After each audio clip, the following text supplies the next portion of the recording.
Assalamualaikum warahmatullahi wabarakatuh. Berjumpa kembali dalam pembahasan materi pendidikan Pancasila bersama saya Aang Supriyatna. Pada kesempatan kali ini kita akan membahas materi mengenai Pancasila sebagai sistem filsafat. Apa pengertian Pancasila sebagai sistem filsafat? Pancasila sebagai sistem filsafat merupakan hasil perenungan yang mendalam dari para tokoh kenegaraan Indonesia, di mana dalam upaya untuk menemukan nilai-nilai filosofis yang menjadi identitas bangsa Indonesia. Adapun syarat dan atau ciri-ciri keberfilsafatan yaitu bersifat universal, komprehensif, integral, dan radikal. Adapun pengertian sistem dapat kita simak dari analogi komponen-komponen rem pada mobil sebagai berikut. Pertama, ada booster rem, kemudian katup, ada rem piringan, kemudian pedal rem, ada master silinder, tuas rem, kabel rem, dan tromol rem yang saling bekerja sama untuk menciptakan sebuah mobil yang lengkap dan dapat berjalan dengan baik. Adapun unsur-unsur sistem dapat kita simak dari penjelasan sebagai berikut. Pertama, adanya bagian-bagian, kemudian bagian-bagian ini berkelompok atau bersatu yang mempunyai tugas dan fungsi masing-masing. Selanjutnya, adanya proses kerjasama antar bagian-bagian tersebut yang merupakan ruh atau nyawa dari sistem. Dan proses kerjasama yang dilakukan oleh bagian-bagian tersebut haruslah dimaksudkan untuk mencapai suatu tujuan tertentu.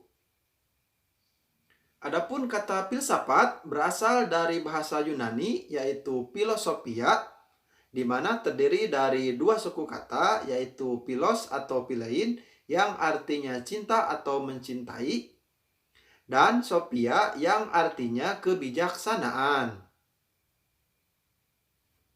Jadi, cinta kepada kebijaksanaan di atas mengandung arti cinta kepada pengetahuan yang benar, perbuatan yang baik dan benar, berbuat adil, serta cinta kepada keindahan. Selanjutnya, karakteristik filsafat.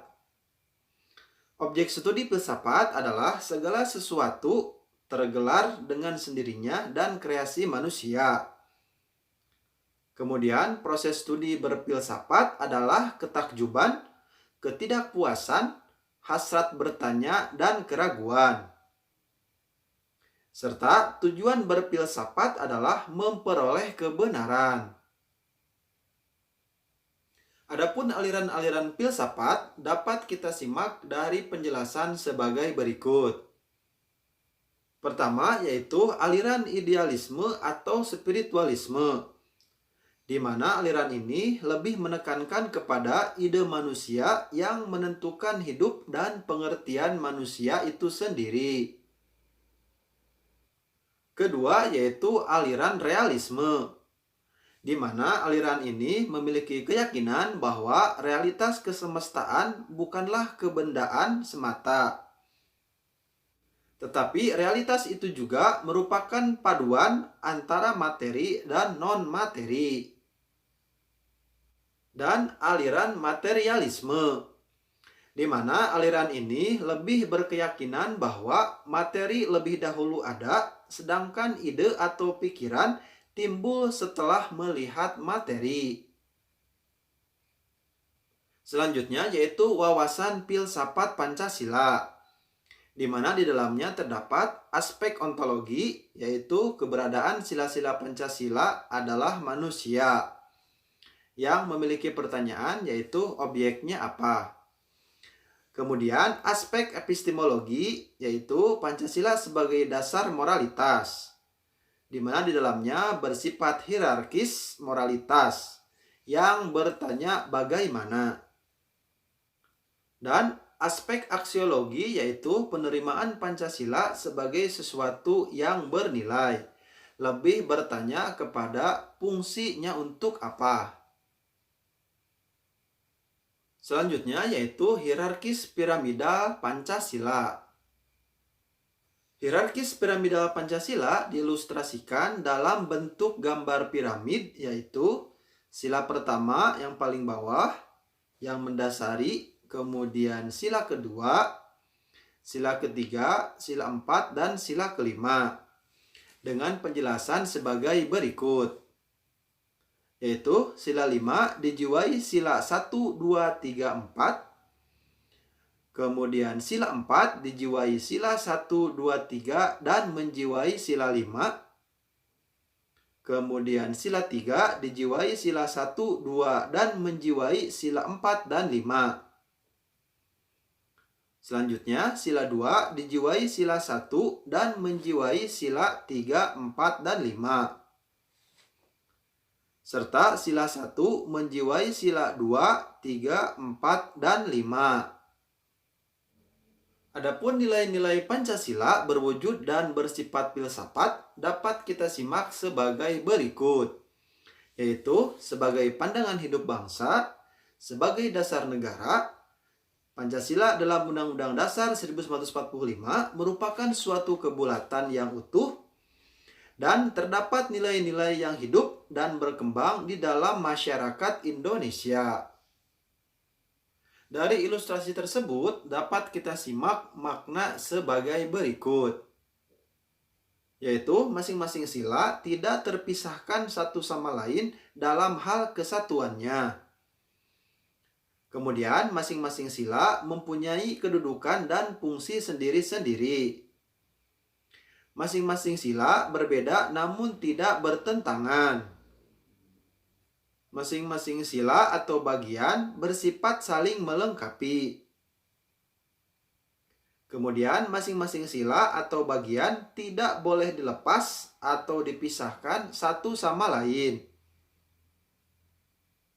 Dan masing-masing sila atau bagian bersatu untuk terwujud keseluruhan dan keseluruhan membina bagian-bagian.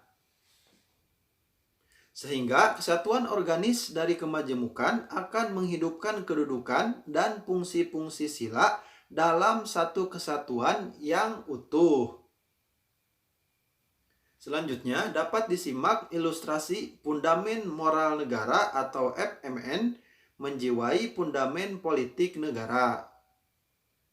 Selanjutnya, nilai-nilai Pancasila menjadi dasar dan arah keseimbangan antara hak dan kewajiban asasi manusia, di mana terdapat hubungan vertikal, yaitu antara manusia dengan Tuhannya, kemudian hubungan horizontal, yaitu antar sesama manusia, dan hubungan alamiah, yaitu hubungan manusia dengan alam,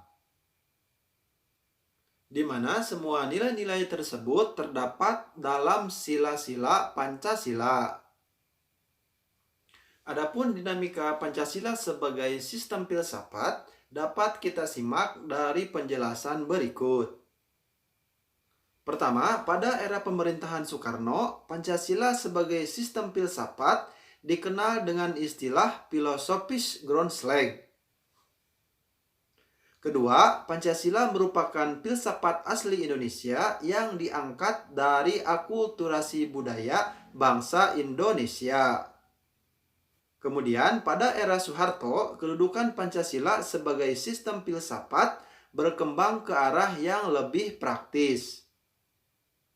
Namun, pada awal era reformasi, Pancasila sebagai sistem filsafat kurang begitu terdengar resonansinya.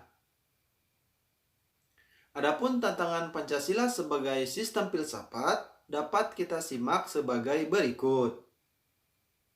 Tantangan yang pertama yaitu paham kapitalisme, di mana paham ini memiliki prinsip yaitu meletakkan kebebasan individual secara berlebihan sehingga dapat menimbulkan berbagai dampak negatif. Kedua yaitu paham komunisme, di mana dominasi negara yang berlebihan sehingga dapat menghilangkan peran rakyat dalam kehidupan bernegara. Demikian pembahasan materi pada kesempatan kali ini. Terima kasih telah menyimak. Assalamualaikum warahmatullahi wabarakatuh.